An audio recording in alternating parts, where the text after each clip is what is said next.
പാകിസ്ഥാനിലേക്ക് ബ്രഹ്മോസ് മിസൈൽ അബദ്ധത്തിൽ തൊടുത്തുവിട്ട സംഭവത്തിന് പിന്നിലെ യഥാർത്ഥ കാരണം ഡൽഹി ഹൈക്കോടതിയിൽ വിശദീകരിച്ച് വ്യോമസേന.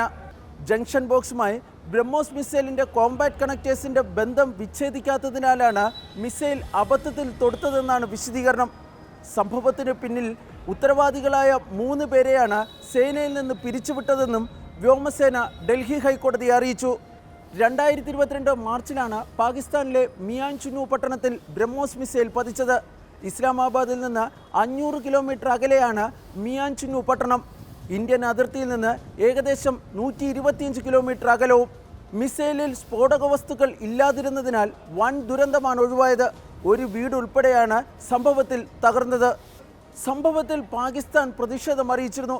എന്നാൽ പതിവായി നടത്തുന്ന അറ്റകുറ്റപ്പണികൾക്കിടയിലുണ്ടായ സാങ്കേതിക തകരാർ കാരണമാണ് അബദ്ധത്തിൽ ബ്രഹ്മോസ് മിസൈൽ തൊടുത്തതെന്നായിരുന്നു ഇന്ത്യയുടെ വിശദീകരണം. സംഭവത്തെക്കുറിച്ച് വ്യോമസേന കോർട്ട് ഓഫ് എൻക്വയറിക്ക് ഉത്തരവിടുകയും ചെയ്തിരുന്നു.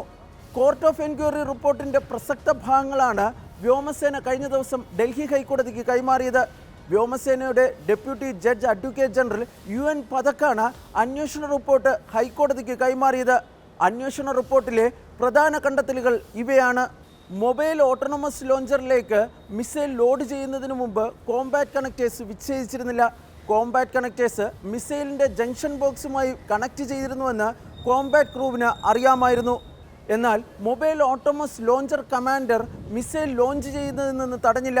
മിസൈൽ ഒരു പ്രദേശത്ത് നിന്ന് മറ്റൊരു പ്രദേശത്തേക്ക് കൊണ്ടുപോകുമ്പോൾ പാലിക്കേണ്ട സുരക്ഷാ മാനദണ്ഡങ്ങളും പാലിച്ചില്ല. കോൺവോയ് കമാൻഡർ ഇതുമായി ബന്ധപ്പെട്ട് വീഴ്ച വരുത്തി. 2021 വ്യോമസേന പുറത്തിറക്കിയ കോമ്പാറ്റ് SOPയുടെ ലംഘനമാണ് നടന്നതെന്നും അന്വേഷണത്തിൽ കണ്ടെത്തിയിട്ടുണ്ട്.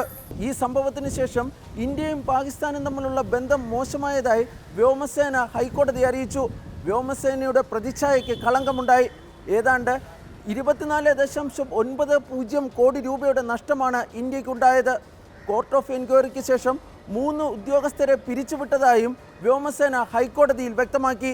16 പേരുടെ മൊഴിയാണ് കോർട്ട് ഓഫ് എൻക്വയറിയിൽ രേഖപ്പെടുത്തിയത്. ഇതിനുശേഷമാണ് group captain Saurav Gupta, wing commander Abhinav Sharma, squadron leader Pranjal Singh എന്നിവരെ പിരിച്ചുവിട്ടതെന്നും വ്യോമസേന ഹൈക്കോടതിയെ അറിയിച്ചു.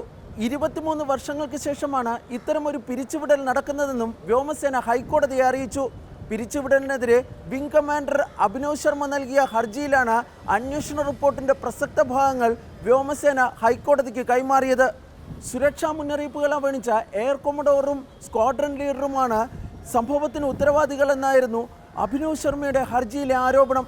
എന്നാൽ എയർ കൊമഡോർ JT കുര്യനെതിരായ ആരോപണം അടിസ്ഥാനരഹിതവും വസ്തുതകളുടെ പിൻബലമില്ലാത്തതാണെന്നും വ്യോമസേന ഹൈക്കോടതിയിൽ വ്യക്തമാക്കി.